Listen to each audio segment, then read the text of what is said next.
নেই। মুয়াজ্জিন আজানের মধ্যে যা বলল সেগুলি বলে, অর্থাৎ আজানের জবাব দেয়। এরপরে আমার উপরে দরুদ শরীফ পাঠ করে এবং একটি দোয়া আছে, আল্লাহুম্মা রাব্বা হাযিহি দাওয়াতি তাম্মা ওয়া সালাতিল কায়িমা, যে দোয়াটি আছে এগুলি পাঠ করে। রাসূল করিম সাল্লাল্লাহু আলাইহি ওয়াসাল্লাম বলছেন, আমি কিয়ামতের দিন তার জন্য শাফাআতকারী হয়ে যাব। আমরা এগুলি একটু পালন করব, ফলো করব। এই জন্য আমাদেরকে আগে জানতে হবে। গুরুত্ব সহকারে আমাদের প্রথম কাজ হচ্ছে জানা।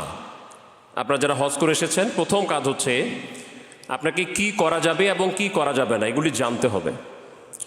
জানার জন্য যে পদ্ধতি অবলম্বন করা দরকার আপনার সেটা করতে হবে। কোনো সময় আপনাকে জানতে হয় কোনো জায়গায় প্রোগ্রাম হচ্ছে বা কেউ বলছে সেখানে গিয়ে, অথবা কোনো সময় আপনাকে করতে হয় নিজ উদ্যোগে, নিজের ইচ্ছায়, আমার নিজের প্রয়োজনে জেনে নেওয়া, যেটা আমার দরকার, আমার নিজের প্রয়োজনে আমি জানব।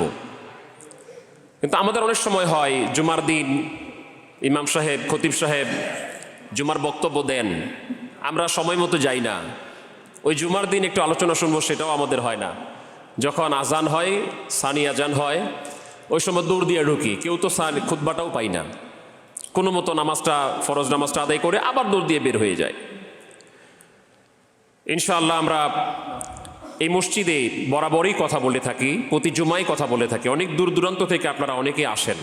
আমরা এখানে চেষ্টা করি বিষয় ভিত্তিক কথা বলার জন্য, গতানুগতিক কথা না বলে আমরা এক একটা বিষয়কে ভাগ করে করে ওই বিষয়ের উপরে যদি 2-3 জুমাও কোনো বিষয়কে কথা বলতে লাগে, যদি আমরা পুরোটা পারি না, তারপরে একটা বিষয়কে মোটামুটি মানুষের কাছে বলার জন্য যতটুকু 2-3 জুমাও সময় লাগলে আমরা এই বিষয়গুলিকে ভাগ ভাগ করে বলার চেষ্টা করি।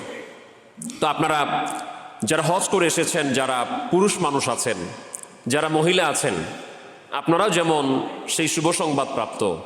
যারা নারীরা হজ করে এসেছেন তারাও তেমনি শুভ সংবাদ প্রাপ্ত। আপনাদের জন্য যে শুভ সংবাদ আছে, নারীদের জন্য তেমনি শুভ সংবাদ আছে। ঠিক এই জন্য আমি অনুরোধ করছি, আপনারা যারা পুরুষ হাজি আছেন, আপনার বাড়িতে যারা সহধর্মীকে নিয়ে হজ করেছেন, ওনাকেও হাজি সাহেব হিসেবে সম্মান করবেন। উনিও আপনার হাজি, উনিও আল্লাহর ঘরের মেহমান। আপনি উনিকেও যথেষ্ট সম্মান করবেন, তাকেও যথেষ্ট ইজ্জত করবেন, যথেষ্ট সমাদর করবেন। আমরা যে কথাটি বলছিলাম, আমরা হজ করে আসার পরে কিভাবে চলব, কোন কাজগুলি আমরা করব, কোন কাজগুলি করতে পারবো না, এটা আমরা খুব মনোযোগ সহকারে কয়েক মিনিটে শুনে নিই। স্বাভাবিক অবস্থায় আমাদের ইউনো মহোদয় বলছিলেন যে আমরা বৃদ্ধ হয়ে গেলে হজ করি, কিন্তু হজ কখন করতে হয়? মান আরাদাল হাজ্জা ফালিয়াতাআজ্জাল, যার উপরে হজ ফরজ হয়, হজ করার ইচ্ছা করে, সে যেন তাড়াতাড়ি করে হজ করে। বয়সের সীমারেখা এখানে দেওয়া হয় নাই যে এত বছর বয়স হলে হজ করেন, বুড়া হইলে হজ করেন, দাড়ি পাকলে হজ করেন। আমরা অনেক সময় চিন্তা করি যেহেতু হজ করলে সব গুনাহ মাফ হবেই, হজ করলে সব গুনাহ মাফ হবেই, তো আগে জন্মের মতো গুনাহ করে নিই, গুনাহ টুনা করে নিই, আগে মানুষকে ঠকাই, আইল ঠেলি, সুদ খাই, ঘুষ খাই, নামাজ কাজা করি, যত কাজ করি আমরা চেষ্টা করি যে করে ফেলি। তারপরে শেষ বয়সে যায় হজ করলে তো সব মাফ। লা হাওলা ওয়ালা কুওয়াতা ইল্লা বিল্লাহ। কে আপনাকে বলেছে আপনি বুড়া হবেন? আপনাকে কে গ্যারান্টি দিল যে আপনি বুড়া হবেন তারপর মরবেন? এই জন্য আমাদের মাঝে মাঝে গোরস্থানে যাওয়া দরকার, কবরস্থানে যাওয়া দরকার। জালালউদ্দিন সুয়ুতী রহমতুল্লাহ একটি কিতাব লিখেছেন, নাম হলো শারহুস সুদূর, হাদিস ভিত্তিক কিতাব। সেখানে তিনি উল্লেখ করছেন বাবু যিকরিল মাউত, মৃত্যুকে স্মরণ করার অধ্যায়। মৃত্যুকে স্মরণ করার ফজিলত অনেক বেশি। রাসূল করিম সাল্লাল্লাহু আলাইহি ওয়াসাল্লামকে প্রশ্ন করা হলো, হুজুর কোন লোকটা শহীদই মৃত্যু পাবে, অথচ সে শহীদ হয় নাই, কোন লোকটা শহীদই মৃত্যু হবে? রাসূল করিম সাল্লাল্লাহু আলাইহি ওয়াসাল্লাম বললেন, যেই ব্যক্তিটা দৈনিক 20 বার মৃত্যুকে স্মরণ করবে, ওই লোকটা মৃত্যুবরণ করলে শহীদের দরজা পাবে। তাই জন্য আমাদের মৃত্যুকে বেশি বেশি করে স্মরণ করা দরকার। তো কিভাবে মৃত্যুকে স্মরণ হয় তার অনেকগুলি পদ্ধতি আছে। তার মধ্যে শারহুস সুদূরে আল্লামা জালালউদ্দিন সুয়ুতী একটি অধ্যায় লিখেছেন, নাম হলো বাবু যিকরিল মাউত, মৃত্যুর স্মরণ করার অধ্যায়। সেখানে তিনি প্রত্যেকটা হাদিস নিয়ে এসেছেন কবর জিয়ারতের হাদিস। কেন? এই কবরের কাছে গেলে মনে হবে এই কবরে আমার চাচা শুয়ে আছে, এখানে গেলে মনে হবে এই কবরে আমার দাদা চলে গেছে, কবরের কাছে গেলে মনে হবে আমার বড় ভাই চলে গেছে, একদিন আমাকেও চলে যেতে হবে। পাশের কবরে যে নজর পড়বে আপনার এলাকার একটা যুবক, ওর কবর এটা, তখন আপনার মনে হবে আরে আমার চেয়ে কম বয়সী মানুষটা দুনিয়া থেকে চলে গেছে। পাশে দেখবেন 10 বছরের একটা ছেলে, তার কবর, মনে হবে আরে আমার 10 বছর একটা বাচ্চা দুনিয়া থেকে চলে গেছে, আমি তো 40 বছর পাইছি, এটা অনেক বেশি হয়ে গেছে। তাহলে কে আপনাকে গ্যারেন্টি দিল আপনি বুড়া হবেন তারপর মারা যাবেন? মৃত্যুবরণ করতেই হবে, দুনিয়া থেকে বিদায় হতে হবে। সেটা হচ্ছে আল্লাহর দরবারে হাজির হতে হবে। আল্লাহ পাক বলবেন সালামুন কাওলাম মির রব্বির রহিম, ওয়েলকাম, স্বাগতম। আর কাউকে বলবেন যা আলাদা হও, গুনাহগার আলাদা হও। তো আমরা একটু চিন্তা করি আল্লাহর সামনে আমি কিভাবে দাঁড়াবো, কিভাবে আল্লাহর সামনে দাঁড়াবো, সেদিন আমি কি অপমানিত হয়ে যাব কিনা। সেজন্য আমাদের কর্তব্য কি? কর্তব্যগুলি যারা যে অবস্থায় হজ করেছেন, আপনারা হজ করে আসার পরে ব্যবসা বাণিজ্য ছেড়ে দিয়েন না। ইসলাম বলে নাই যে হজ করে আসছেন ব্যবসা ছেড়ে দেন। ইসলাম বলে নাই ব্যবসা করে আসছেন আপনি আর খেত খামার করতে পারবেন না। সব কিছু স্বাভাবিক চালাবেন, কিন্তু আগে যেমন সতর্ক ছিলেন এর চেয়ে বেশি সতর্ক থাকবেন। ব্যবসা করতে যে মানুষ ঠকাতে পারবো না, খাদ্যে ভেজাল দিতে পারবো না, ওজনে কম দিতে পারবো না, 2 নাম্বারই করতে পারবো না। হ্যাঁ, সবগুলি আপনি চাষাবাদ করছেন, সেখানে করতে যায় চেষ্টা করবেন আমি মানুষের আইল ঠেলে জমি দখল করতে পারবো না, আমি ধানের সঙ্গে পাতান বেশি দিয়ে বিক্রি করতে পারবো না। সব কিছু স্বাভাবিক লেনদেন চলতে থাকবে, কিন্তু এগুলির মধ্যে সতর্কতা, আমার আমল যেন নষ্ট না হয়ে যায়। এমন আমল করে ফেললাম, আমি হজ করে এসেছি, আল্লাহ যদি কবুল করেছেন নিষ্পাপ হয়ে গেলাম, কিন্তু আমি এই আমলটা করার কারণে আমার হজের সওয়াবটা নষ্ট হয়ে গেল। এটার ব্যাপারে খুব সতর্ক থাকতে হবে। এটা করার জন্য আমরা একটা সুন্দর, সবচাইতে সুন্দর পদ্ধতি বলছি। মূলত এই কথাটা বলার জন্য আমি আজকে এখানে দাঁড়াবার ইচ্ছা পোষণ করেছিলাম। সেটার জন্য সবচাইতে সুন্দর পদ্ধতি হচ্ছে আমার রাসূল করিম সাল্লাল্লাহু আলাইহি ওয়াসাল্লামের জীবনীকে ফলো করা। এইটার চাইতে সুন্দর পদ্ধতি আর নাই। অর্থাৎ আমার নবীজি যেই কাজটা যেইভাবে করেছেন আমরা ঠিক ওই কাজটা ওইভাবে করব। এটা নিয়ত করে ফেলেন আজকে। আমার নবীজি যেভাবে ঘুম থেকে উঠেছেন আমি ওইভাবে ঘুম থেকে উঠবো। আমার নবীজি কিভাবে ঘুমাইতে গেছেন আমরা ওইভাবে ঘুমাতে যাব। আমার নবীজি ব্যবসা যেভাবে করেছেন আমি সেভাবে ব্যবসা করব। আমার নবীজি যেভাবে চাষাবাদ করেছেন সেটা করব। আমার নবীজি স্ত্রীর সাথে যেমন ব্যবহার করেছেন আমি সেটা করব। আমার নবী প্রতিবেশীর হক যেভাবে আদায় করেছেন আমি প্রতিবেশীর হক ওইভাবে আদায় করব। আমার নবী বড়দেরকে যেমন সম্মান করেছেন আমি সেভাবে সম্মান করব। আমার নবীজি ছোটদেরকে যেমন স্নেহ করেছেন আমি সেটা স্নেহ করব। এইভাবে করে জীবনের প্রত্যেকটি পর্যায়ে, প্রত্যেকটি জায়গায় আমার রাসূলকে ফলো করার চেষ্টা করেন। এটার জন্য আপনার দায়িত্ব হচ্ছে নিজ উদ্যোগে আমার নবীর কোন আমলের কোনটা সুন্নত, নবীজির কোন আমলের কোনটা সুন্নত, এটা আপনি খুঁজে খুঁজে যেগুলি জানেন এগুলি করবেন, আর বাকিগুলি অবশ্যই জেনে নেবেন। আমরা গত 2-3 জুমায় নবীজির সুন্নতের উপরে বয়ান করেছি, নবীজির কোন আমলের কোনটা সুন্নত। আমরা গুরুত্বপূর্ণ যেহেতু আমরা বিশের দিকে সময় দিয়ে দিব, আপনারা সুন্নত পড়বেন সময় মতো, আমরা সময় মতো 1:30টার সময় নামাজ পড়বো, তার আগ পর্যন্ত আমরা কথা বলছি। রাসূল করিম সাল্লাল্লাহু তাআলা আলাইহি ওয়া আলা আলিহি ওয়াসাল্লামের অনেকগুলি সুন্নতের মধ্যে পোশাক পরার একটা সুন্নত আছে, দাড়ি রাখার সুন্নত আছে, চুল রাখার সুন্নত আছে, নখ কাটার সুন্নত আছে, খাওয়ার সুন্নত আছে। পোশাক, নবীজির পোশাক বিভিন্ন ধরনের ছিল, তবে সবচেয়ে গুরুত্বপূর্ণ যে পোশাকের ব্যাপারে সেটা হচ্ছে একটু ঢিলা পোশাক পরা। এমন টাইট ফিট পোশাক রাসূল কোনোদিন পরেননি যে পোশাক দিয়ে মানুষের অঙ্গ প্রত্যঙ্গ বাইরে থেকে বোঝা যায়।